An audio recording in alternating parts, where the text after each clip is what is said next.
Hi, it's Mocom Australia here. We've been asked a few times in recent days and weeks if there's anything in particular we need to do to put the underbench washer disinfector, so the Tethys D60 or T60, into hibernation mode or mothball mode if you have to close your practice for a little while. There's only one thing we'd recommend, and that's to flush out the detergent and the neutraliser from the system. Over time, if it sits there stagnant, it can become crystallic. So we're going to flush out the chemical and replace it with water. And when you come back to your practice after the break, we'll just do the same in reverse. We'll put it back into the detergent and neutraliser and purge it through. And we'll show you how in a moment. That process, there's a built-in process into the machine to allow you to do that. But it's also an opportunity to get on top of the user maintenance aspects so that when you do leave the clinic, all of that usual sort of weekly and monthly user maintenance is done. So when you come back to the clinic, it's all ready to roll. So let's just move through some of those user maintenance aspects before we talk about the chemical purge. So if we unlock the door, we've got the bottom spray arm, the top spray arm. In the bottom is the filter. They're the main things we're interested in maintaining. So weekly or monthly, we'll undo that knurled nut.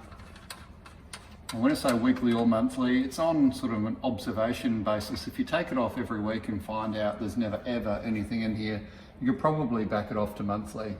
But just like at home, you'd be looking for any debris that's caught in any of these jets and give it a good clean out under water and try and encourage any debris to come out that opening there. So we do the same with the bottom and the top spray arm. Now, just a point, the knurled nut on the bottom is a regular right hand thread, so a normal thread as you would expect. The knurled nut on the top one is back to front, so you need to feel like you're doing it up for it to loosen. And same arrangement, just any of the jets, clean them out and pop it back in.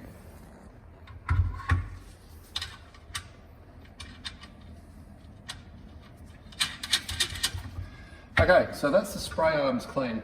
While we're here, this is where the water jets in from the top, okay? So it comes in through the ceiling fitting and ends up shooting down here. Now, if that has worked its way down over time like that, then you can see now there's a gap between the two. We need to close that gap so that water's forced into that spray arm to rotate that top nozzle. So all we do there is shuffle that fitting up and it's spring loaded. You may need to loosen it, and then once you've got it high enough, tighten it back up again. So it's still not enough. We want it to be slightly too high because it's spring loaded if you look at that. So when you close it, it should push it down just a little bit, like that. So if I do that slowly, you can see that it reaches the top and it's under pressure now to force water down that top spray arm.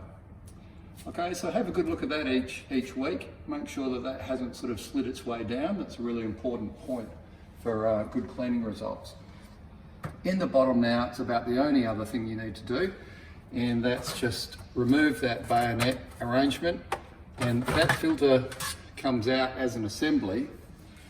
Now, it's easy to sort of clean and see what you can see, but it's a filter inside of filter inside of filter. So we have to remove that middle section, and then we see that there's another filter here, and there's a little bit of debris in this one, even though it's not done a lot of work. This is our workshop training rig. And then there's another filter inside that filter. Okay, so it's a various stages of filtration there. You need to clean them all out. So that's something we come across sort of often, that we find that dental burrs might have rattled loose and they end up inside this basket here, hidden from the operator. So give that a good clean out under the tap. The only other thing down the bottom here is this red flag that you might not know anything about, and I'll just explain it. When that flag is pointing all the way back, it allows water to force through either the bottom spray arm or the top spray arm, mainly as a ratio. When it's all the way forward, it does the opposite through the other spray arm. So the key to it is just to put it somewhere in the middle between those. So you've got an equal ratio of water coming out the bottom spray arm as the top spray arm. Just don't worry too much about getting it exact, just feel where the extremities are and get it somewhere in the middle. So you've got even flow distribution through the chamber. All right, so once we've got that back locked into place, then just clean around your black seals and also the edges of the door itself. Now's a good opportunity to fill the salt reservoir, and don't be afraid to put lots of salt in. Fill salt until you see salt starting to mountain out the top. It'll displace water and create a bit of a mess in the tub. That's fine. You want to fill it right to the top with salt, so that when you come back to your clinic and it does this automatic water softening regeneration process, it's ready to go. All right, so that's really in terms of user maintenance. Then you would just disinfect and wipe down the external surfaces using an alcohol wipe, something like that. Now, to purge the chemicals out, the detergent out, it's program 16, so PR16, and we will just start that program. So I'll show you what we're going to do over here. We've got our two chemicals. Yours will probably be more discreet than this in your cupboard. You're going to pull out the sparges and put the detergent and the acid or neutralizer sparges into a bucket of water. And now we can run program 16. I've got it selected. Press and hold, and this is a 10-minute cycle. During this 10 minutes, it's going to run those dosing pumps a lot to pull out any detergent and replace it with, in this case, water.